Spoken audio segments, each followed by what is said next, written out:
주 안에서 사랑하는 여러분, 사람과 사람 사이에는 늘 어떠한 일이 일어날지 모릅니다.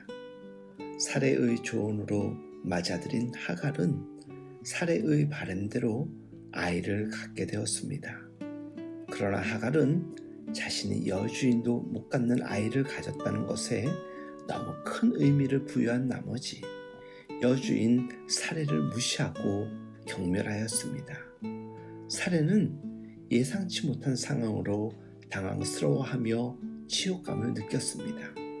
상황을 잘 풀어보려고 한 일이었는데 오히려 자신에게 큰 독이 되어 돌아온 것입니다.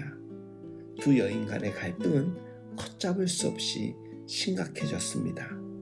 그런데 문제는 아브라함의 행동이었습니다. 아브라함은 이 문제에서 약간은 거리를 두고 있었습니다.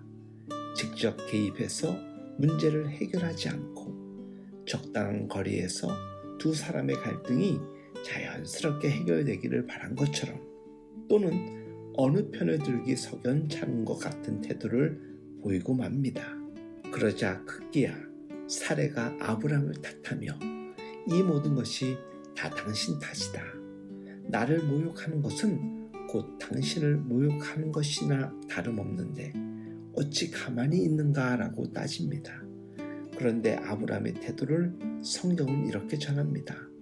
하갈은 당신의 여종인데 당신이 좋은 대로 하시오라고 마치 자신과 상관없는 것 같은 태도를 보이고 맙니다. 이 말을 들은 사레는 당장 가서 하갈을 학대합니다. 여인의 질투심과 자존심이 걸린 징계가 감정이 실려서 전해진 것입니다. 아브라함이 자신의 편이 되어줄 줄 알고 기고만장해하던 하갈도 자신의 예상과 달리 아브라함이 자신의 편에 서주지 않자 더 이상 버틸 힘이 없었습니다. 얼마나 힘들었으면 하갈은 모든 것을 포기해버리기로 하고 도망쳤습니다. 임신한 여성이 사막으로 도망치는 일, 그 먼 이집트까지 가려고 했다면 얼마나 위험한 일입니까? 그것만 보아도 사레의 학대가 얼마나 심했는지 알 수 있습니다. 성경 속 이 장면을 보면 사레도 자신의 계획과 예상을 하나님의 계획보다도 더 신뢰했다가 예상이 뒤틀리면서 큰 상처를 받았습니다. 하갈도 자신이 임신을 했으니 주인인 아브라함이 자신을 사레보다 더 사랑해 줄 것이라고 예상했고 그렇게 행동했지만 아브라함이 자신의 편을 들어주지 않자 심각한 위기를 겪어야 했습니다. 그런데 이 모든 일들이 벌어지고 있는데도 아무런 역할을 하지 않으려 한 사람, 바로 아브라함이었습니다. 그는 상황이 이렇게 되었고 자신의 아이가 사막 한가운데서 죽을 수도 있는데도 방치했고 두 여인이 자신들의 감정을 추스릴 수 있는 타이밍이 있었음에도 중지하지도 않았습니다. 어쩌면 끼어들기 애매한 상황이었을지도 모르지만 무정합니다. 사레도 자신이 자신의 종에 대한 정당한 권리를 행사했지만 무자비했습니다.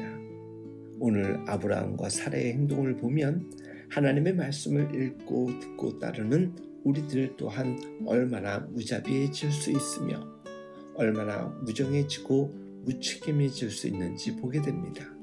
사레는 하갈을 사막으로 내몬 만큼 자신의 감정을 쏟아부었고 아브라함은 그런 상황들을 다 알면서도 무정하게 거리를 두고 있었습니다.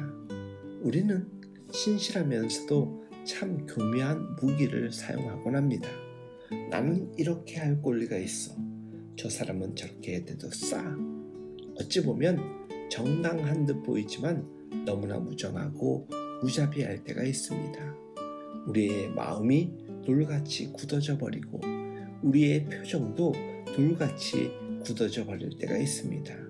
그러나 하나님의 영은 우리의 돌같은 마음을 부드럽게 만져주시고 우리의 돌같은 표정을 부드러운 표정으로 바꾸어 주십니다. 주 안에서 사랑하는 여러분, 여러분들은 어떠합니까? 평온할 때에는 그렇게 그렇게 좋은 신앙일 수 없다가도 마음에 토끼가 차오를 때에 그렇게 독한 사람이 될 수도 있다는 것. 그래서 우리 자신이 철저히 경계하고 우리 마음에 분노와 질투와 무정함과 무책함에 대하여 회개하고 주님과 사람 앞에 늘 부드러운 마음을 주시기를 간구할 수 있기를 간절히 소망합니다. 얼마든지 독할 수 있지만 독하지 않게 살아가는 것이 하나님의 사람의 모습입니다. 오늘 하루도 어떠한 상황 속에서도 독하지 않고 부드러운 마음으로 살아가는 우리 모두 될 수 있길 예수님의 이름으로 축복하며 응원합니다.